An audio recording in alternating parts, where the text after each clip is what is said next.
பட்டியலின பழங்குடி மக்களுக்கான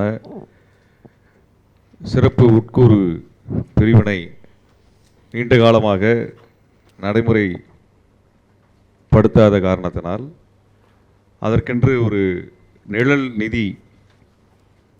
நிதிநிலை அறிக்கையை மரியாதைக்குரிய தோழர் புரட்சி பாரதம் கட்சியினுடைய தலைவர் தோழர் ஜெகன் முத்தியார் அவர்கள் இங்கே நம்மிடத்தில் வழங்கியிருக்கிறார்கள்.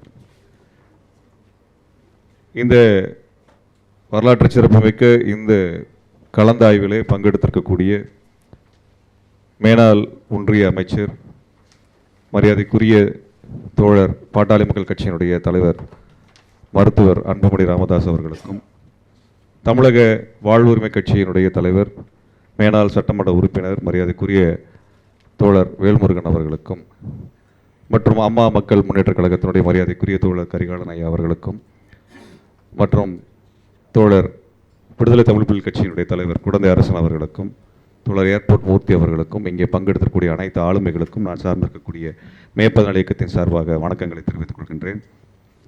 இந்த சிறப்பு உட்கூறு திட்டத்தை பற்றி தோழர் தொடர்ச்சியாக சட்டமன்றத்தில் பேசி வந்திருக்கிறார். அவரது ஒவ்வொரு உரையையும் நான் கேட்டிருக்கின்றேன். அது அறிக்கையாகவும் நாங்கள் எங்கள் தோழர்களிடத்தில் வெளியிட்டிருக்கின்றோம். எங்களது அறிக்கைகளாக எங்களது இயக்கத்தின் சார்பாகவே அதை ஆதரித்து வெளியிட்டிருக்கிறோம். மிக முக்கியமான ஒரு கவனத்திற்குரிய ஒரு பகுதியினை தமிழ்நாடு சட்டசபையில் தொடர்ச்சியாக வலியுறுத்தி வந்திருக்கக்கூடிய தோழர் ஜெகன்மூர்த்தியார் அவர்கள். ஏன்னா இது பட்டியலின மக்களுக்கு உரிய ஒரு பொருளாதார சமூக வளர்ச்சிக்கு ஒரு அரசு உரிய கவனத்தை கொடுக்கவில்லை என்றால் தமிழ்நாட்டினுடைய பொருளாதார வளர்ச்சி என்பதை தடைபட்டு போகும்.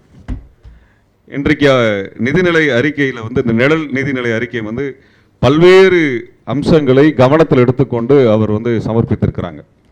மிக முக்கியமாக கவனப்படுத்த வேண்டிய பல்வேறு பகுதிகள் இதில் இருக்கிறது. நான் ஒன்றை மட்டும் குறிப்பிட விரும்புகின்றேன். என்னன்னா 13வது பக்கத்தில் கொடுக்கப்பட்டிருக்கக்கூடிய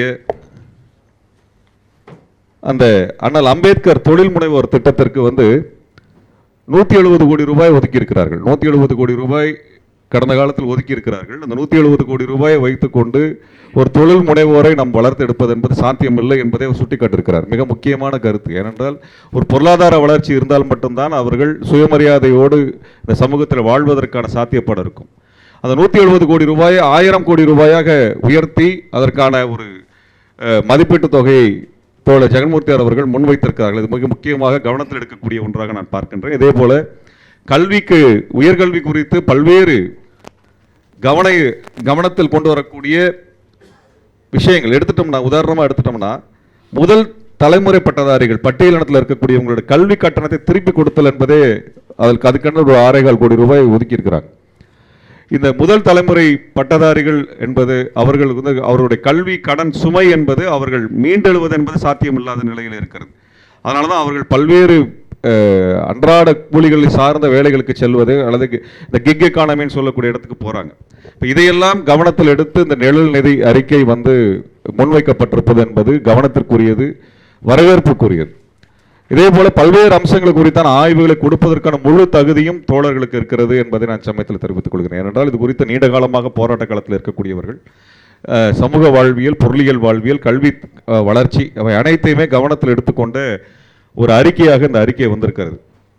கடந்த காலத்தில் திமுக அரசு இதை கவனத்தில் எடுத்துக்கொள்ளவில்லை. அந்த சமயத்திலும் இதற்கான ஊடக சந்திப்புகள் வைத்து சொல்லப்பட்ட பொழுதும், சட்டமன்றத்தில் தோழர் எழுப்பிய பொழுதும் அதற்கான விடை எதுவும் கிடைக்கவில்லை. அதற்கு முன்பும் இதே நிலைதான் இருந்தது. இப்பொழுது ஒரு நிதி நிழல் அறிக்கையாக வெளியில் வைக்கப்பட்டிருப்பது என்பது அனைத்து கட்சிகளுக்கும் இது குறித்தான ஒரு பார்வையை கொடுக்கிறது, ஒரு இன்சைட்டை கொடுத்துருக்குன்னு சொல்லலாம். அந்த வகையில் இந்த அறிக்கையை நாங்கள் முழு மனதோடு வரவேற்கிறோம், ஆதரிக்கின்றோம். உடனடியாக தாவேக அரசு, ஆட்சியில் கூடிய தாவேக அரசு இந்த நிழல் நிதிநிலை அறிக்கையை கவனத்தில் எடுத்துக்கொண்டு அதை வருகின்ற இந்த நடந்து கொண்டிருக்கக்கூடிய சட்டமன்ற கூட்டத்தொடரிலே அதற்குரிய திருத்தங்களை மேற்கொள்ள வேண்டும் என்று சொல்லி. ஏனென்றால் திருத்தம் என்று சொல்லணும்னா ஏற்கனவே அங்கே ஒரு நிதிநிலை அறிக்கையை முன்வைக்கிறாங்க, அதில் இதெல்லாம் கவனம் எடுக்கப்படுவதில்லை. இது அரசு உயர் அதிகாரிகளும் இதே போன்ற ஒரு பொறுப்பற்ற நிலையிலே பட்டியல் சமூக மக்களுக்கான எதிரான நிலையிலே இருப்பதையும் நான் பார்த்து வருகிறோம். ஆகவே அவற்றையெல்லாம் போக்குகின்ற வகையிலே இந்த திட்டம் முன்வைக்கப்பட்டிருக்கிறது. இதற்கு ஆதரவு அளித்திருக்கக்கூடிய அனைத்து ஆளுமைகளுக்கும் மேற்பதன இயக்கத்தின் சார்பாக நாங்கள் நன்றிகளையும் இச்சமயத்தில் தெரிவித்து நிறைவு செய்கிறேன். நன்றி.